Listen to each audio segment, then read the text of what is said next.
하루를 둘로 쪼개어 봤더니 밤과 낮이 나오고, 그 밤과 낮을 다시 쪼개었더니 24시간이 나오고, 24시간을 다시 쪼개었더니 1440분이 나오고, 1440분을 다시 나누었더니 86,400초가 나왔습니다. 시간을 이야기하는 건데요, 시간이라 그러는 것은 아주 말이 없고 조용하고 우리가 무시해도 되는 것 같고 아무것도 아닌 것 같은데, 그 시간이라는 게 이렇게 굴러가면서 흘러가면서 굉장히 많은 것을 품고 갑니다. 그러니까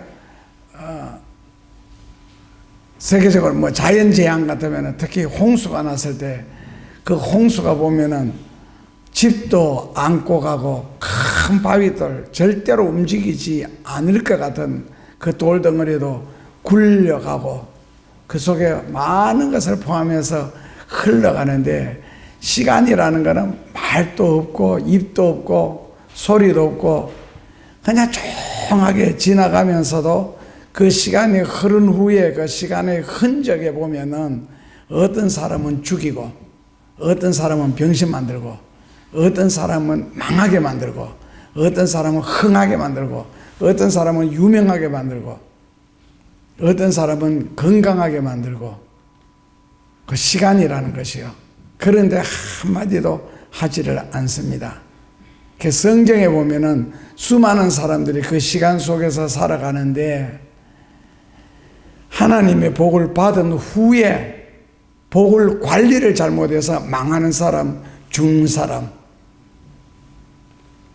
그 다음에 하나님의 축복을 받았다고, 하나님이 주셨다고 끊임없이 간증하면서도 하나님의 영광을 위하여 사용하지 않고 자기 영광을 위하여 사용하다가 끝이 안 좋은 사람, 특히 이스라엘 백성들 같은 경우에는 하나님의 복으로서 하나님께 영광 돌리는 일에 사용하지 않고 자기들을 위하여 사용했고 자기들을 나타냈습니다. 그러다 보니까 하나님은 그들을 내가 이렇게 한다라고 말씀하지 아니하시고 다른 나라를 부추겨 가지고 이스라엘을 공격을 해서 포로로 만들도록 만들고 완전히 해체해버리고 죽이고 멸망시키고, 그리고 하나님은 자연을 통해서 각종 질병으로 이스라엘 백성들의 수를 상당하게 줄이기도 하고, 각종 우한, 그 다음에는 각종 재해, 그 다음에는 생각하지도 못한 사건, 사고 등을 통해서 이스라엘을 다스려 나갔는데, 근데 이스라엘 백성들은 그런 사건, 사고, 우한, 자연재해 온갖 문제들이 생기는데도 불구하고 그냥 그것을 인간적으로 계속 핑계하고 변명하고 설명해 나갔지, 무릎을 꿇고 하나님이 우리에게 무슨 경고나 일로 이런 걸 주셨다라고는 아무도 생각하지 못했습니다. 안 왔지요, 지금 우리처럼. 근데 그걸 알고 있는 사람들이 있었습니다. 누굽니까? 무릎 꿇고 기도하는 사람. 그러니까 쉽게 말해서 선지자들은 그걸 다 알고 살았습니다. 그러니까 영의 세계는 항상 육신의 세계보다 앞서 나갑니다. 왜냐하면 시간이라는 것 속에 지금 뿌려놓으면은 이것이 자라서 뜸질 때까지, 밥으로 말하면 뜸이 들 때까지 시간이 걸리는데, 영의 세계는 이미 그 앞서 나가서 그 결과를 다 계산하고 있거든요. 그러니까 그런 이스라엘 역사 속에서 각종 고통, 환난, 재앙을 통해서 너무 힘드니까 이것을 내가 한번 끊어봐야 되겠다라고 결심하고 나선 사람이 바로 야베스입니다. 근데 오늘 본문의 주인공이죠. 왜냐하면 자기가 이스라엘이라는 나라 안에 살면서 왜 이런 일이 계속 생길까? 우리로 말하면은 한번 하나님의 은혜를 받고 복을 받으면 그 복이 복을 낳도록 그렇게 계속 쭉 나가야 되는데, 왜 꼭 여기서 인간의 건방짐, 인간의 교만이 싹이 터가지고 스스로 기둥을 허물어서 망하는 길로 갈까? 미국에 가면은 세 가지 조심해야 되는 것 중에 하나가, 첫째가 불개미입니다. 불개미 눈에 잘 보이지도 않았지만 그런데 바글바글합니다. 그 불개미가 그 건물들을 무너뜨립니다. 그리고 아무것도 아닌 것이. 그래서 왜 사람들은 은혜 위에 은혜를 더받고 복에 복을 더받도록 살지 않고 왜 교만해질까? 왜 건방져질까? 호세아 성경 14장식으로 표현한다면은 배가 불러서 그렇습니다. 아주 사회적인 속어로 사용한다면은 배에 기름기가 너무 끼어서 그렇습니다. 그래서 자기도 모르게 교만을 하는 게 싹 들고, 그게 이런 말 있잖아요. 부자들이 겸손한 사람 봤느냐, 똑똑한 사람들이 겸손한 사람 봤느냐. 그게 교만할 거리가 있으니까요. 그래서 자기도 모르게 시간 속에서 그런 걸 조금씩 끄집어내 놓으니까 그게 나기도 모르는 사이에 결국 망함, 죽음 이런 길로 가더라는 거죠. 그래서 오늘은 이게 너무 싫어서 야베스가 내가 기도로서 이걸 한번 끊어봐야 되겠고 기도로서 이걸 한번 풀어봐야 되겠다 해서 집중적으로 기도한 것이 바로 야베스 4장 9절에서 10절, 굉장히 짧은 구절인데 그 속에는 굉장히 많은 의미를 포함하고 있습니다. 그게 뭐냐면은 야베스가 이 세상에 태어날 때 아버지가 누군지 몰랐습니다. 그게 유복자인지 아닌지까지는 모르겠는데 원래 이스라엘 나라의 족보에는 그 아버지, 할아버지 이름 반드시 나타나고, 지금 중동 지방에 가면은 이름이 한 줄을 책으로 쓴다면은 그렇게 긴 이유가 자기가 기억하는 조상보다 이름을 쭉 달아내리고 그 다음에 나 이렇게 나오거든요. 그 아브라함의 아들, 그 다음에 이삭의 아들, 야곱의 아들, 요셉의 아들, 그러다가 그 다음에는 다윗의 아들 예수 그리스도, 이렇게 예수님 앞에 붙었는 그쪽고, 이게 지금도 중동 지방에서는 이렇게 하다 보니까 이름이 길 수밖에 없습니다. 그러니까 그 시간이라는 것 속에서 우리를 둘둘 말아가지고 지금 계속 앞을 향하여 가는데, 그 지금 흘러가는 2026년도 이 3월이라는 시간에서 2026년도 12월 달에 가보니까 이미 영의 세계는 거기까지 가 있거든요. 가보니까 사람들 중에는 2025년도 수입에 딱 40%만 얻는 사람이 있습니다. 연말에 가서 계산해 보니까 그렇다는 거죠. 작년에 예를 들어서 내가 1억을 벌었으면 금년 연말에 가서 딱 보니까 4천만 원밖에 못 벌었는 거예요. 안 그러면은 지금 그 어려운 생활을 그대로 나란하게 가는 사람이고, 그 다음에 망해가는 사람이고, 결국 끝에 가서는 분해돼 버리는. 그러니까 이게 시간의 무서움인데, 그래서 야베스는 태어날 때부터 이름을 야베스라고 했습니다. 자, 야베스라는 이름의 뜻은요, pain, suffers, 고통이라는 뜻입니다. 이름 자체가 벌써 고통입니다. 그러니까 야베스는 굉장히 불행한 출생의 이력을 가지고 있습니다. 어떻게 하나님의 축복을 받아서 가문의 영광이 될 수는 없을까? 있습니다. 그 야베스가 바로 그 부분을 기도했거든요. 그 제일 첫째 줄에 그렇게 나오죠. 야베스는 그 형제보다가, 친척보다가, 아는 사람들보다가, 주변 사람들보다가 뭐라고요? 존귀한 자라. 바로 여기서부터 이제 야베스의 기도가 시작이 되는 겁니다. 그러니까 가문에서, 친구들 중에서, 아는 사람들 중에서 내가 존귀한 자다 하는 특별한 지위를 차지하는 영광이 된 비결이 바로 본인이 하나님 앞에 무릎을 꿇었다는 겁니다. 그래서 10절에 야베스가 가로되, 안 그러면 야베스가 아뢰어 가로되 나오는데, 이거는 이제 원어로 보면은 크게 소리 질러 부르짖었다. 근데 한두 번이 아니고 계속했다라는 뜻입니다. 그 야베스가 하나님께 크게 부르짖어 소리 질러 계속적으로 그 기도를 했다. 그 기도 내용이 무엇이냐? 원컨대 주여 내가 원하노니. 그러니까 하나님의 뜻을 찾고 하나님이 원하노니, 이런 지금 할 겨를이 아닙니다. 우리나라 말로 바꾸면 내 코가 석자라는 거죠. 그래서 내가 하나님 앞에 원하노니 이렇게 해달라. 그래서 복에 복을 더하여 주시고, 조금 이따 이제 원어로 설명을 해주겠지만, 이거는 신령한 복, 땅의 복을 보태가 더하여 주시고, 받은 복에 더 보태, 절대로 이런 뜻이 아닙니다. 그냥 완전히 인간적으로 잔머리를 굴려가지고 해석할 수밖에 없는 수준이고, 그 성경과는 전혀 상관없는. 그래서 주께서 내게 복의 복을 더하시고 하라는 말, 영적인 복, 육신적인 복, 이런 복이 아니고요. 그리고 나의 지경을 넓혀주시고 주의 손으로 나를 도우사, 하나님의 손으로. 그러니까 하나님이 함께 하신다는 뜻인데, 이게 손이라는 이제 원어를 분석하면은, 그런데 신기한 것은 하나님이 함께 하면서 점점 망하여 가더라. 그러니까 차라리 하나님이 함께 안 하는 것이 죄악이라도 누리면서 알겠는데, 하나님이 함께 하다 보니까 망하여 가는 사람, 죽어가는 사람이 다양하게 나오는 거거든. 그러니까 하나님이 나와 함께 하신다 그래서 위로받으시면 안 됩니다. 신앙은 그게 끝이 아니고, 하나님이 나와 함께 하시는데 그 함께 하시는 하나님의 복이 내게 복이 되느냐, 하나님의 그 손이 내게 능력이 되느냐, 기적이 되느냐, 이게 중요한 것이죠. 그러니까 예를 들어서 우리나라 같은 법이라는 게 항상 우리와 함께 있잖아요. 그런데 그 법이 내게 어떻게 적용하느냐에 따라서 감옥에 들어갈 수도 있고, 명예를 회복할 수도 있고, 오히려 잘 될 수도 있고, 그런 거거든요. 그러니까 하나님이 나와 함께 하신다는 이 막연한 신앙, 거기에서 하나님이 나와 함께 하시는데 그 하나님이 나를 통하여 어떤 역사를 하시겠느냐, 그게 중요한 것이죠.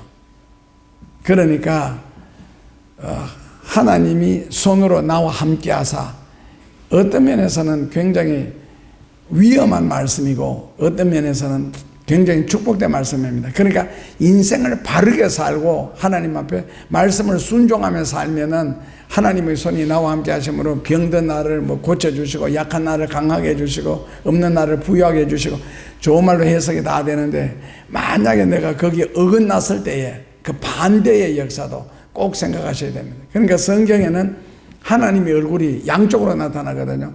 은혜 베푸시는 얼굴과 심판과 저주하시는 얼굴로, 그 어떤 눈빛으로 나를 바라보시느냐, 그게 이제 우리 자신에게 달렸지요.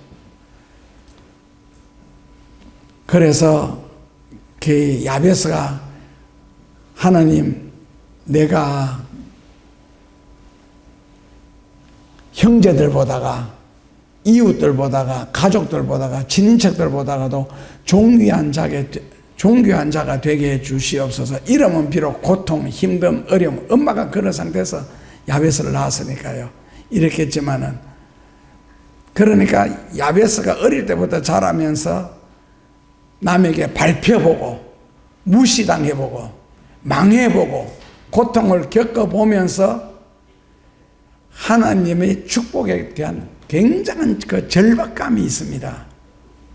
그렇게 있는 사람들이나 된 사람들, 가진 사람들은 이런 야베스의 심정을 누가 알겠어요? 근데 야베스는 그렇게 살아보니까, 하나님의 축복이 참 절박하다. 내가 어려우니까 이제 그걸 깨닫고 기도하면서 이스라엘 하나님에게 아뢰어 가로되 했겠습니까? 왜 이스라엘의 하나님이라고 꼭 붙였느냐?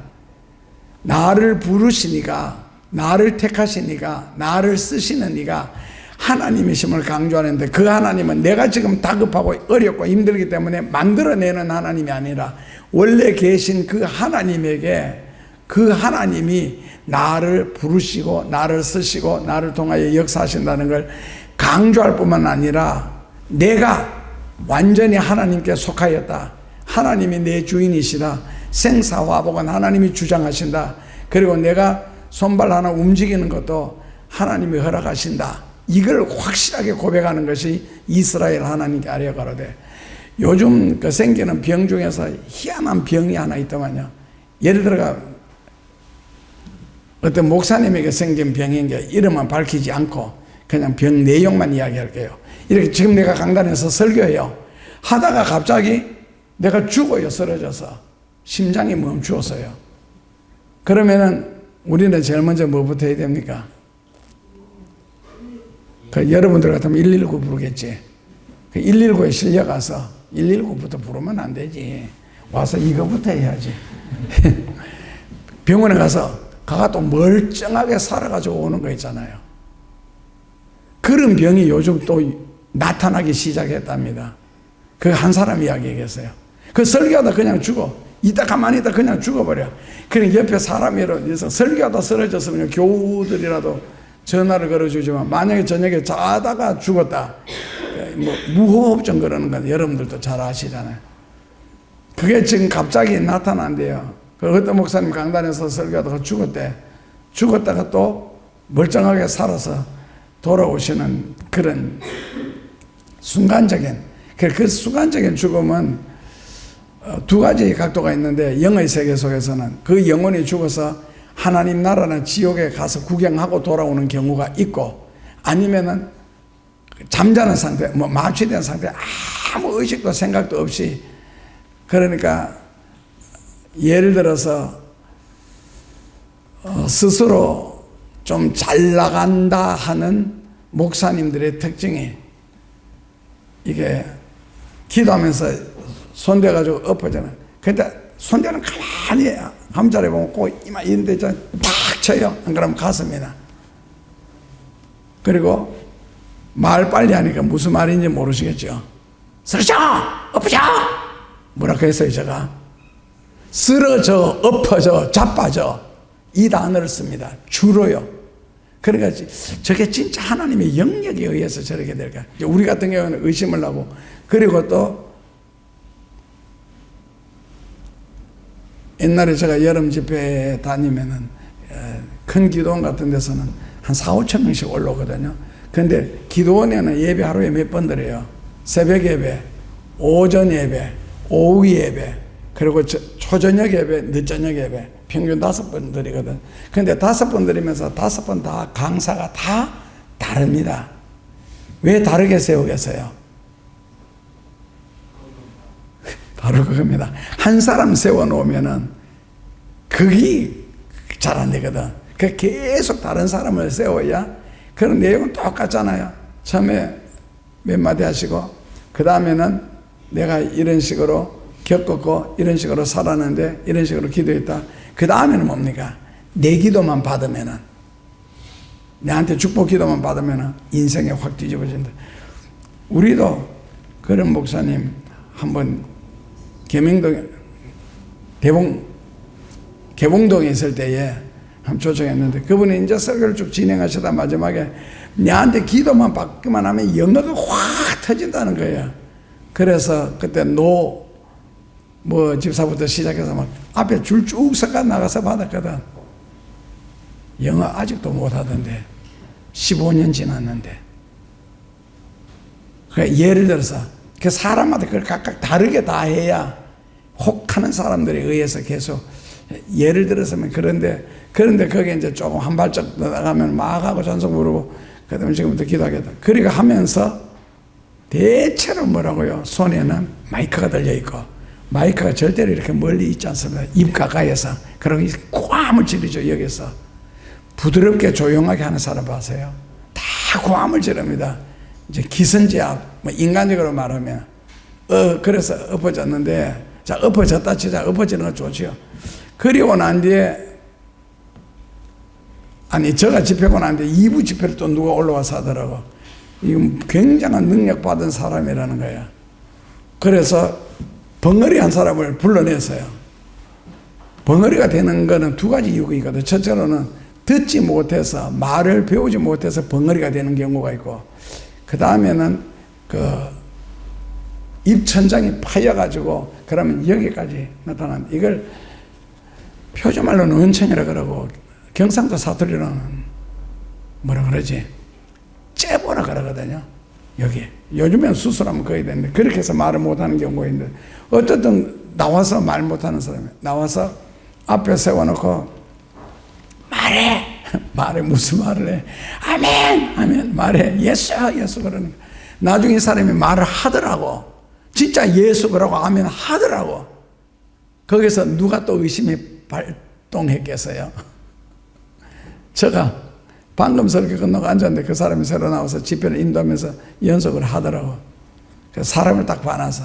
그리고 예배를 마친 후에 우리는 뭐 강단 옆에 문이 다 있으니까 먼저 뛰어나가서 그 사람 나오는 걸 기다려서 말해봐. 내가 그랬거든. 문 앞에서가 이러는 거예요. 자기는 말 못한다는 거예요. 아까 했잖아. 그 사람이 언제 또 말하는지 아세요? 다음 집회 때 또 말합니다. 그리고 교회 문 밖에 딱 나오면은 말이 안 됩니다. 내가 부산에 다닐 때 부산의 무궁화 홀에서 집회하신 분은 아마 정상적인 교단에서는 저 혼자밖에 없을 거예요. 그 대체로 우리가 말하는 사이비나 2단계 중 그 신학적으로 그런 건데요. 오면 이제 사람이 모이게 하는 방법은 한국이나 외국이나 간단합니다. 병 고친다 그러면 됩니다. 그리고 하나 더 욕심 더 낸다면 목사님이 방언한다. 그 두 가지만 하면 거의 뭐 사람 모으는 데는 하자가 없거든. 안 그러면 연예인 부르면 되고 빨리 부흥시키는 방법은. 근데 그렇게 부흥해서 뭐 이거 사업도 아니고. 그래서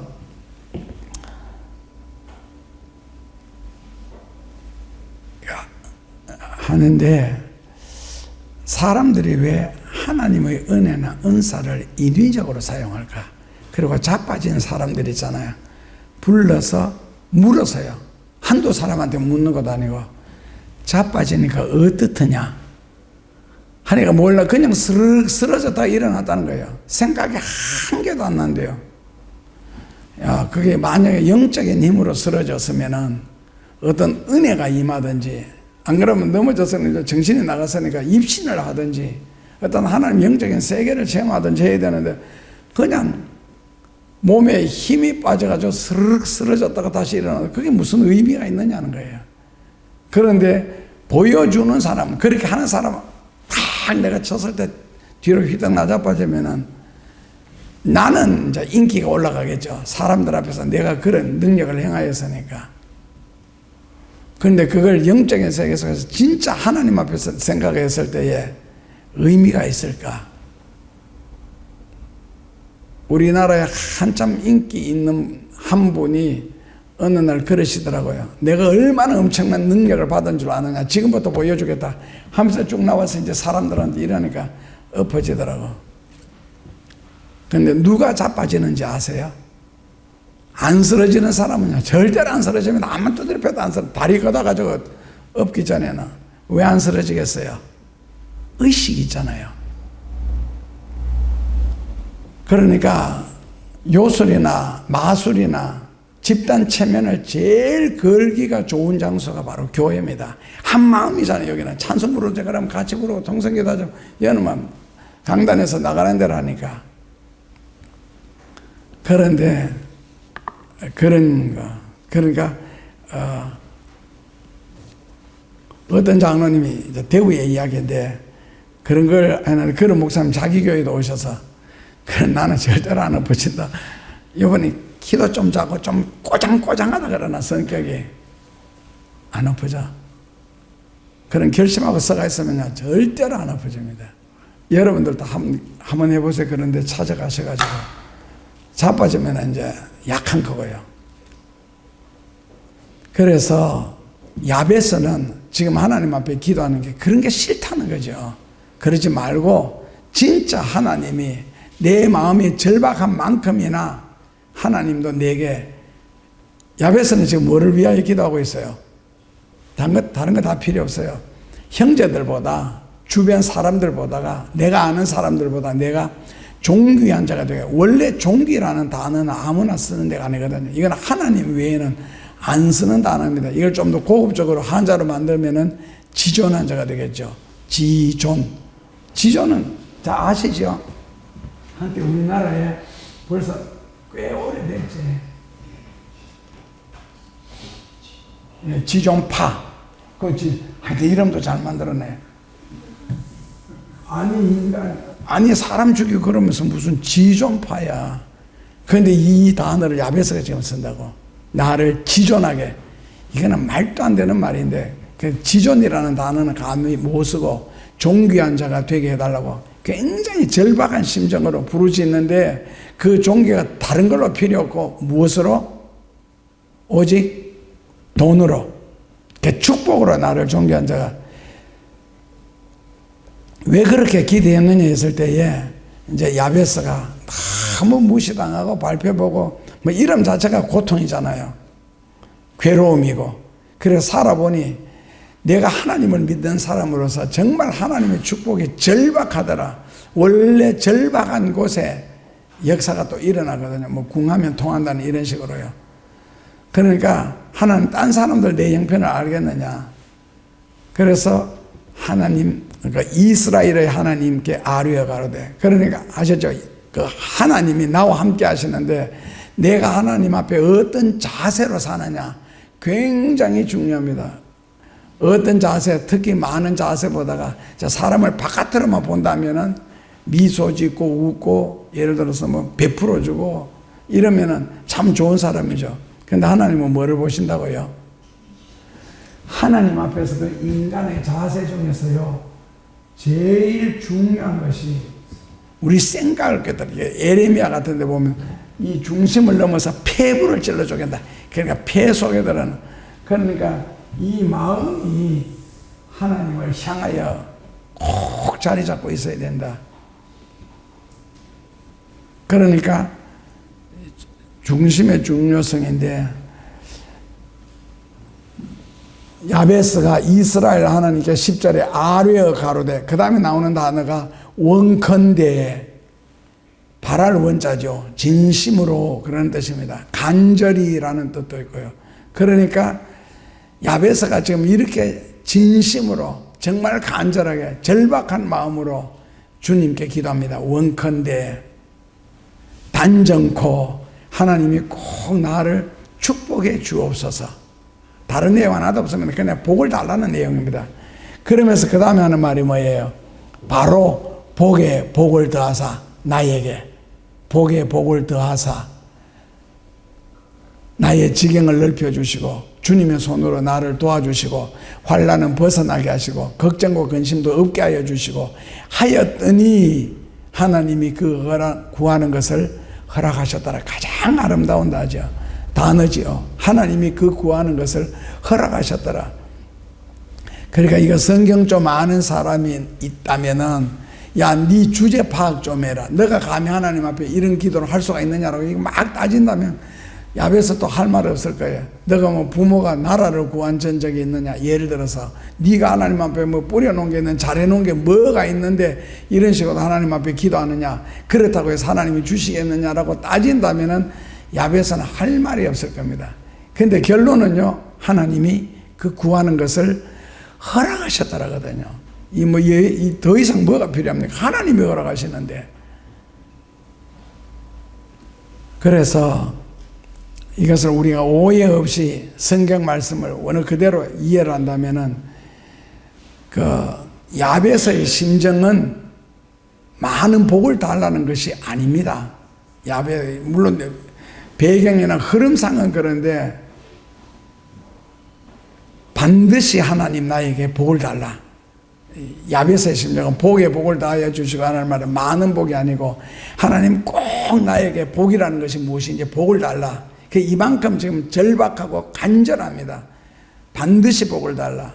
그 복을 달라는 그 복의 간절함이 지금 뼛속까지 배어 있는 이야기죠. 그러니까 배고픈 사람이 음식에 대한 간절함과 배부른 사람이 음식에 대한 간절함은 다르겠죠.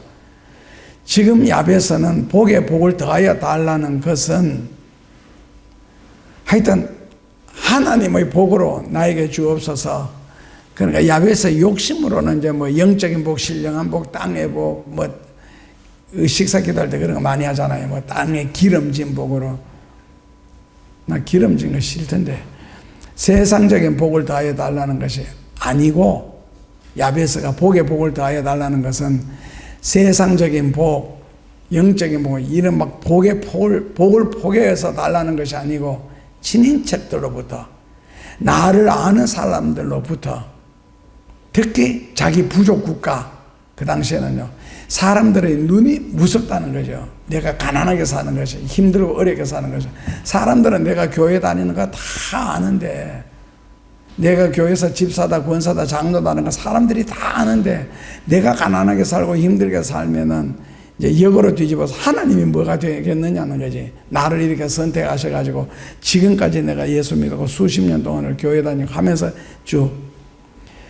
그래서 그 당시에는 가난하게 사는 것, 시집가서 아기를 못 낳는 것은 하나님의 저주로 여기는 시대였기 때문에 하나님 내가 꼭 복을 받아야 됩니다. 내가 저주받은 자가 아니라 하나님의 사랑받은 자고 하나님의 축복받은 자라는 것을 복을 통하여서 증명해 달라는 거예요. 그만큼 간절하게 지금 야베스가 기도하고 있습니다. 자기 심정을 토론하는 것이죠. 복을 달라는 것으로.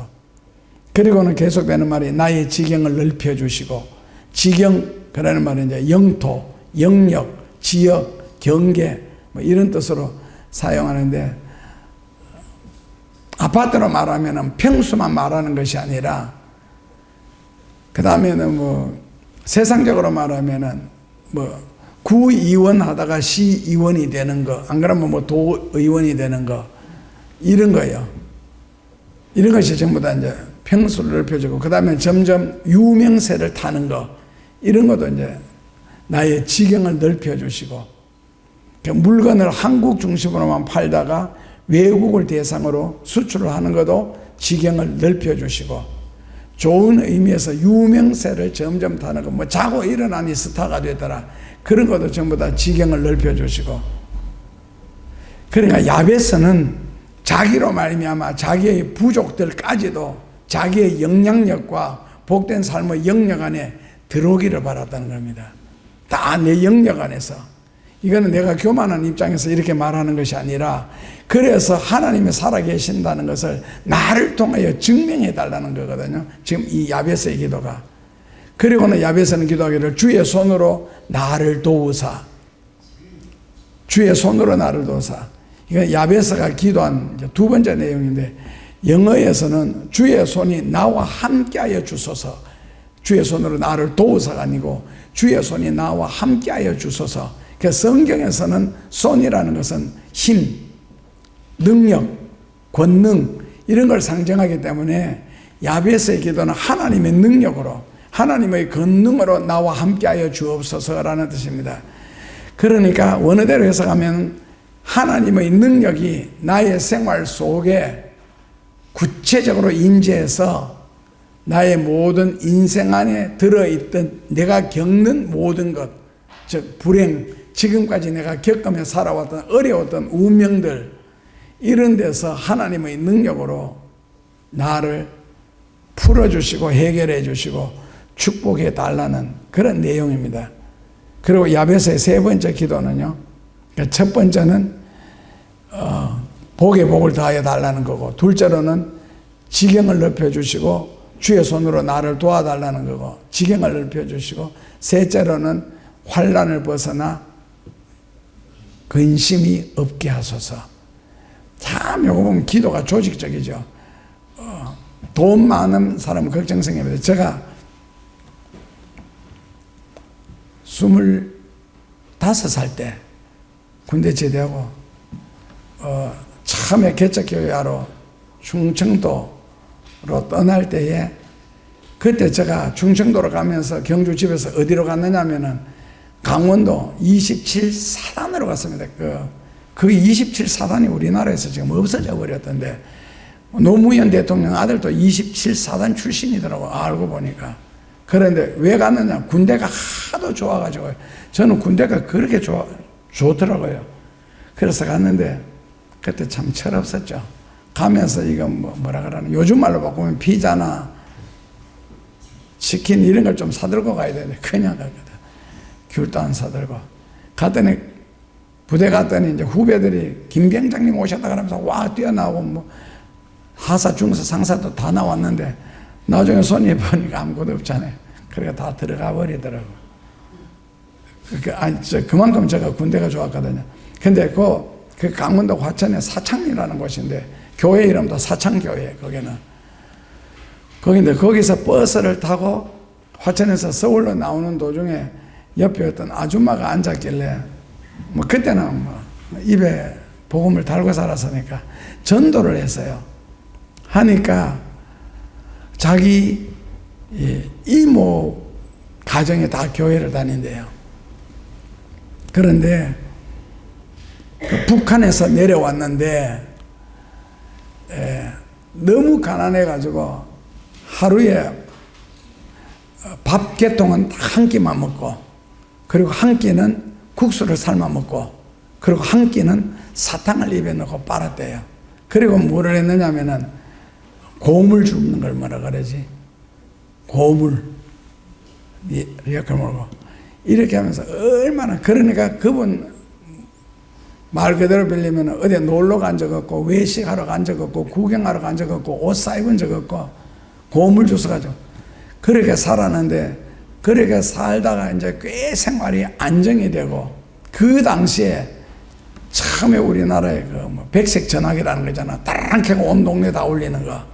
그걸 놓고 살 정도로 집도 새로 짓고 했는데, 한감날 신랑님 말한 거예요. 여보, 우리가 그동안에 고생을 많이 했으니 이제부터는 즐기며 살자 하고 이제 한갑을 지냈는데, 즐기며 살자 하고 그 영감제이가 그날 초저녁에 죽어버렸어요. 그래서 결국 이모 혼자 남게 되니까 이제 돈 많다는 소문이 났죠. 그동안 이루어오는 과정이었으니까. 그러니까 남편이 죽고 장례 끝나자마자 그 다음에 전화 오고 사람들 찾아오고 하는데, 요즘 말로 바꾸면 이제 깡패들, 하여튼 뭐 몹쓸 사람들이, 그러니까 이모가 그걸 견디지는 못하는 거예요. 그러니까 좋은 집 지어놓고 이제 지금부터 행복을 누리려고 하는데, 그래서 이모가 결국에는 화천에서 그 집을 떠나서 서울에 가서 방 한 칸 얻어놓고 산대요. 그러면서 기도한 이야기를 하더라고. 하나님 앞에 기도한 이야기를. 이게 야베스 기도 비슷한 건데 이보다는 훨씬 간단하죠. 그러니까 사람이 돈이 생기니까 그 다음에는 조금 속으로 말하면은 벌레들이 많이 달라붙더라는 거지. 그러니까 탕자가 돈 들고 나갔을 때 주변에서 창녀들부터 뭐 온갖 건달들 다 모여들었잖아요. 나중에 돈 떨어지니까 돼지까지 무시를 했잖아요. 탕자를. 그런 식이 돼버린 거예요. 그러니까 야벳은 이걸 미리 기도로 막는 거예요. 하나님 복에 복을 더하여 주시고 지경을 넓혀 주시고 하나님의 손으로 나를 도와주시되 뭐라요? 환난을 벗어나 근심이 없게 하소서. 기도가 철저하죠. 이런 걸 보면은 환난을 벗어나 근심이 없게 하소서. 돈 많이 생겼다고 해서 걱정거리가, 그걸 내가 쥐고 있으니까 걱정거리가 생기는 것이지 베풀면 걱정거리 안 생기거든. 그리고 뭐 예수님 말씀처럼 가장 안전한 장소 있잖아요. 하늘나라에다가 보물을 쌓으라고. 거기는 뭐 그런 조음적인 존재들이 없고 썩어가는 그런 것도 없다 하시면서, 야베스는 이름 그대로 하면은 고통스럽다, 힘들다, 어렵다, 고생한다 이런 뜻이거든요. 그래서 이름을 잘 지어야 되는데 성경에는 이름대로 살았고, 그렇지 않은 경우에는 하나님이 계명을 시켜주셨죠. 그러니까 우리나라 속담에는 사람은 이름만큼 산다, 이름만큼 산다는 속담이 있습니다. 나로 환난을 벗어나 근심이 없게 하시고, 자기 이름으로 말하면 끊임없이 환난, 고통, 괴로움 속에 시달려야 되는데, 그 야베스가 기도하기 시작한 것도 바로 그런 것이 끊어버리기 위해서. 그러니까 인천에 가면은 그런 교회가 하나 있습니다. 저주의 사슬을 끊는. 그러니까 부모의 저주가 자식에게 이루어진다. 그래서 이걸 끊는 기도를 하는, 뭐 어디 있다 하더라고요. 돈만 갖다 주면 그런 거 다 해결됩니다. 봉투 주고 기도 받으면. 그러니까 야베스가 살아오면서 너무 고생을 하고 환난을 너무 많이 겪었기 때문에 이제 더 이상 근심이나 환난 때문에 고생하지 않도록 여기서 벗어나게 해달라는 기도입니다. 특히 이 시대는 그 이스라엘이 포로로 잡혀갔다가 돌아온 후반기거든요. 포로 후반기라서 이스라엘 사람들은 성전을 다 버려두고 외면하고 자기가 살기 위해서 살 길을 찾아 다 떠나는 그때에 야베스는 성전에 나와서 하나님께 부르짖는 기도가 바로 오늘 본문의 내용입니다. 그런데 이렇게 기도했더니 하나님이 허락하셨더라. 야베스가 믿은 하나님은 포로로 잡혀갔다가 돌아왔기 때문에 모든 것이 없어진 상태죠. 우리나라가 마치 뭐 2차 세계대전 끝나고 난데 자유를 얻었지만 하여튼 나라가 텅텅 빈 그런 상태.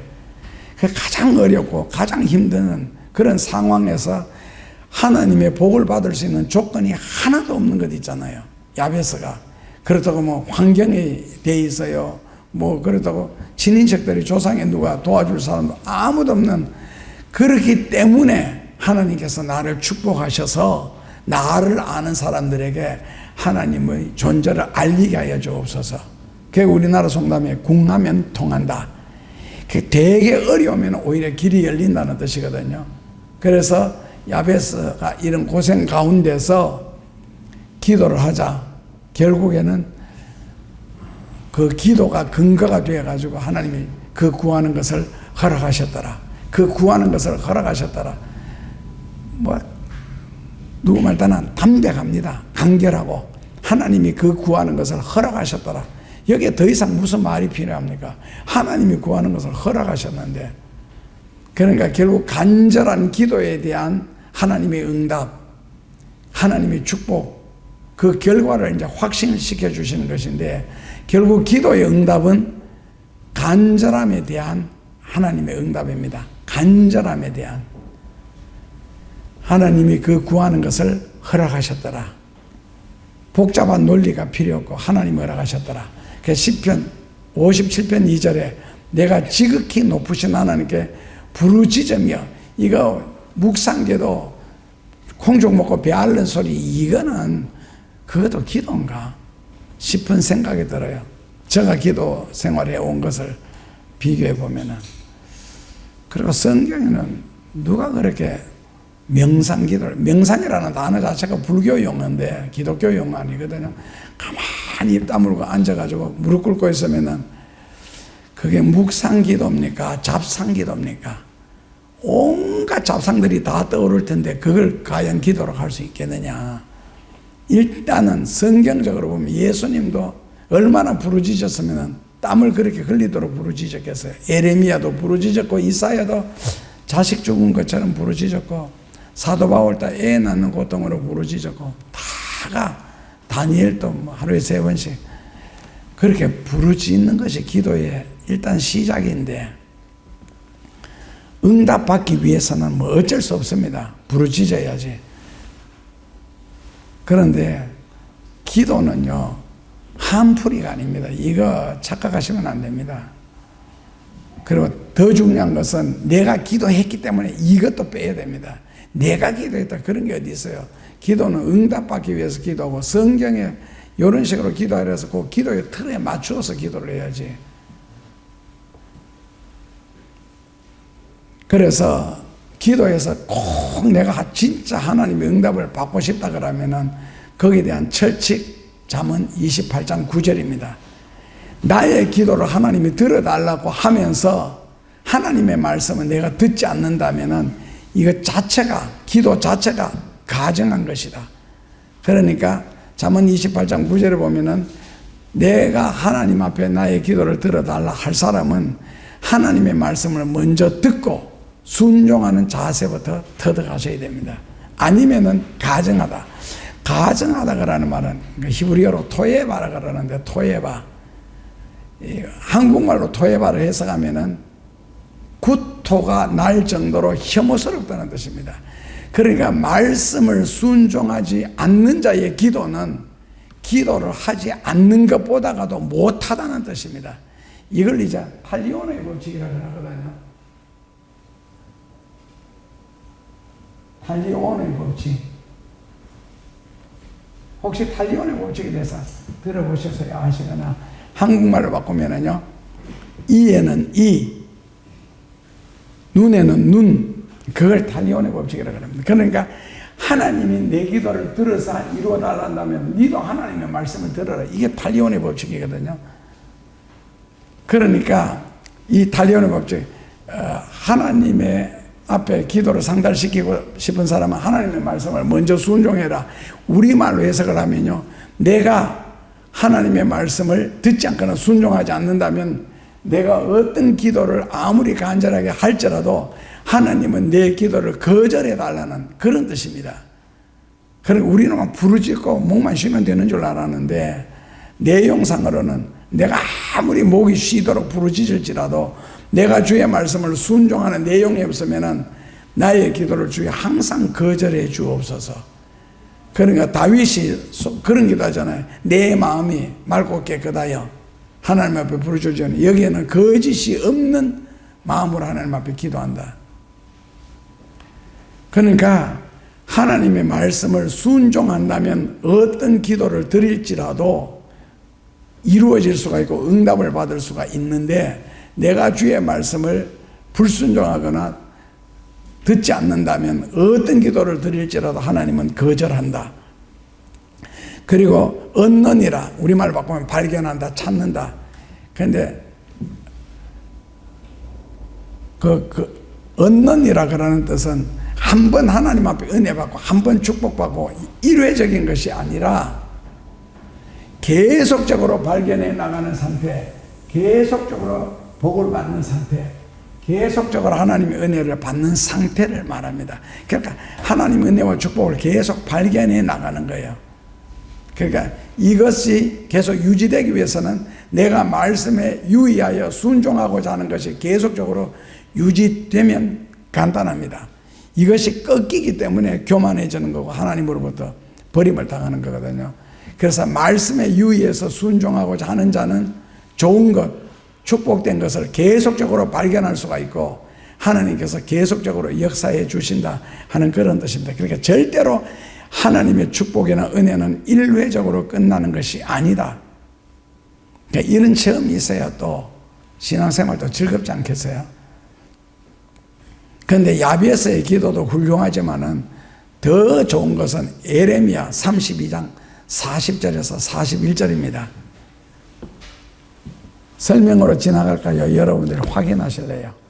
에레미야 32장 40절에서 41절 같이 읽어보시면은 내가 그들에게 복을 주기 위하여 그들을 떠나지 아니하리라 하는 영영한 언약을 그들에게 세우고 나를 경외함을 그들의 마음에 두어 나를 떠나지 않게 하고 내가 기쁨으로 그들에게 복을 주되 정령이 나의 마음과 정성을 그들을 이 땅에 심는다는 말은 나무 심듯이 그런 뜻이 아니고 복을 받아서 안정되어 나간다는 뜻입니다. 그러니까 하나님이 나를 떠나지 않는 이유를 뭐라고요? 복을 주기 위하여 떠나지 아니하리라. 그게 얼마나 멋있습니까? 복을 주시려고 나를 떠나지 않으신다는 거거든요. 그리고 복을 주시되 억지로 부르짖으니까 그저께 하나 던지듯이 그게 아니고 내가 기쁨으로 그들에게 복을 주되 41절에요. 내가 기쁨으로 그들에게 복을 주되 그 대신에 조건이 있죠. 정령이 나의 마음과 정선, 나의 마음과 정신을 다하여 그들을 이 땅에 심으리라. 그리고 42절에 나 여호와가 이같이 말하노라. 내가 이 백성에게 이 큰 재앙을 내린 것 같이 허락하는 모든 복도 그들에게 내리리라. 그러니까 복과 재앙은 동행한다고 생각하시면 됩니다. 복을 주시는 그 손길로 우리에게 재앙을 내리시니까요. 그래서 내 자세가 은혜 받을지 복 받을 짓을 했느냐, 하나님 앞에 건방지고 교만 받을 짓을 했느냐에 따라 다르겠죠. 그래서 거기 보면은 그 40절에 내가 복을 주기 위하여 너희들을 떠나지 아니하는데 그러나 그들에게 언약을 세우고 약속을 세우고 확실하게 해놓은 것은요, 나를 경외함을 그들의 마음에 두어 나를 떠나지 않게 하고. 그러니까 하나님을 경외하는 마음, 두렵고 떨리는 마음. 왜 하나님이 복을 주시면서 하나님을 두려워하라 했을까? 복을 받는 것이 두려워하라 했을까?